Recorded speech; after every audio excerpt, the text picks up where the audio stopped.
Ang programang ito ay rated SPG. Striktong patnubay at gabay ng magulang ang kailangan. Maaaring may masiselang tema, lengguwahe, karahasan, sexual, horror o droga na hindi angkop sa mga Nakuha nga dito ni Harry ang papel na inilagay dito ni Lynette sa kanya. Kaya naman, nung mabasa ito ni Harry ay agad naman binalikan nito ang kanilang bahay. Agad na dumaan itong si Harry sa bintana at nakita nga niya itong si Dax at si Lynette na sinasaktan nga nito. Makakatawag nga ba ng tulong itong si Harry? Samantalang, nagdrama naman itong si Zoe at Moira at may pinaplano nga sila dito ni Baladja upang makakuha ng malaking pera dito kay Don Pepe. Palalabasin nila ito at ipaparansam upang makakuha ng malaking pera. Kaya naman, sinabi dito ni Moira na kapag nagtangka nga daw tumakas itong si Lolo Pepe ay wala na silang pagpipilian kundi ang tapusin na ang buhay niya. Kaya naman itong si Zoe ay pumapayag na rin sa gustong mangyari dito ni Moira. Agad naman sinabi dito na dapat ay magpapanggap sila at hindi siya magpapahalata. Kaya naman nung nasa Apex ay nagkaroon rin ng pagtatalo itong si RJ at Giselle. Nakita niya itong umiinom itong si RJ dahil hindi niya akalain na mawawala nga ang kanyang ama.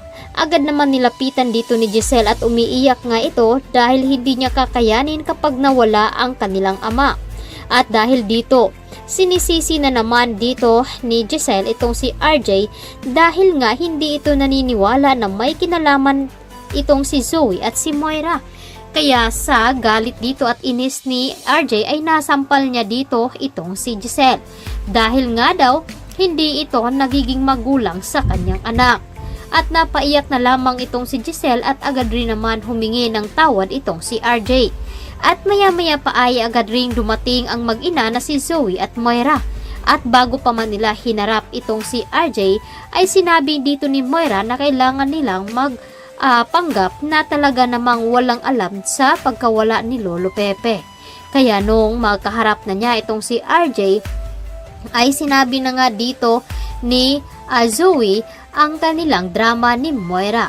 Samantalang nag-uusap naman itong si Annalyn at Doc Lendon dahil nakakahalata nga itong si Annalyn sa mga ikinikilos dito ni Doc Carlos. At kaya naman sinabi niya dito kay Doc Lendon na kung bakit ay nagiging close nga daw itong si Zoe at si Doc Carlos.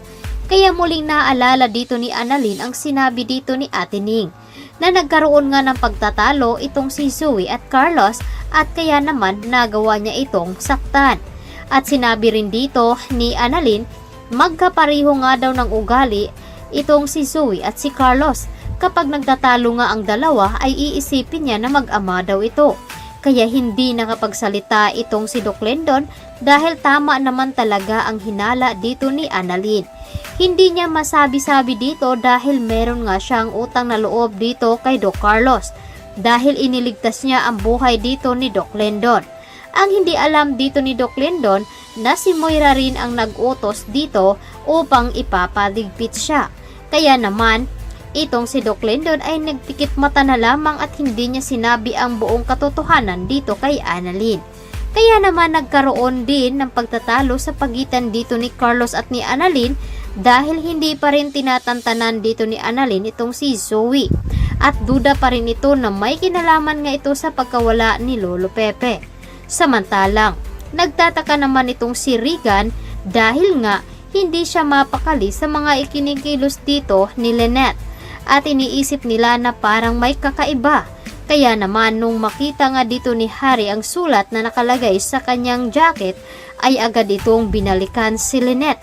Ano nga ba ang mangyayari dito ni Harry na ngayon ay mag-isa lamang siyang pumunta roon? Kaya ito ang dapat natin